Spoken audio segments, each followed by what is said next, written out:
So now we have to prove that dy by dx is equal to 4x root y minus 1, okay, and y is given over here. First of all, of course, we know that we have to take the differential, okay, so let's just start with this thing. Y is equal to x4 plus 2x squared plus 2, and of course you cannot start with this thing because it is already simplified. It is having the differential, okay, so we have to convert this form into this form, okay, not from this to this, okay. It would be very difficult for you if you try to go from this form to that one, so you can start solving with this one, okay. So let's just apply the differential dy by dx, and yeah, just a fun fact, you would be thinking that how can we divide by dx, right? We have the y, okay, then how can we divide it by dx, because the other variable on the other side of the equation is actually x, okay, so you have to divide by the differential of that term present on the other side of the equation. So what would be the differential of x power 4? It would be 4x cube. Let me just clarify this one. x4, it would, the exponent would be at the first, 4 minus 1, it would be 4x cube, okay.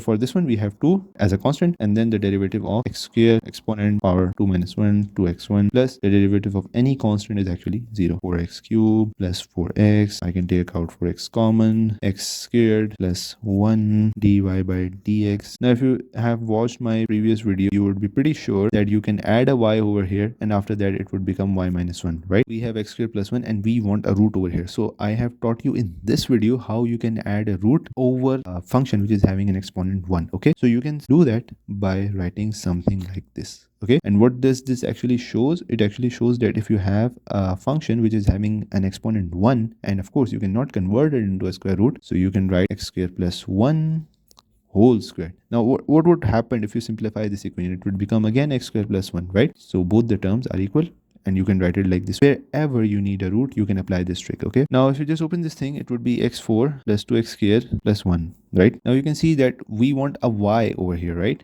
And what is y? It is x4 plus 2x squared plus 2. So what if I just add a y over here and then I subtract a y over here? x4 plus 2x squared. Now what I want is y, right? And what is y? x4 plus 2x squared. x4 plus 2x squared plus 2. This is the problem. So how can I do that? 2 minus 1. Okay, this is the simple substitution, that 1 is actually equal to 2 minus 1. This is the simple substitution you should be knowing if you are solving these questions, okay. You can see we have x4 plus 2x squared plus 2, and yep, we have solved the question. x4 plus 2x, it is actually equal to y and negative 1, and this is what we wanted to prove.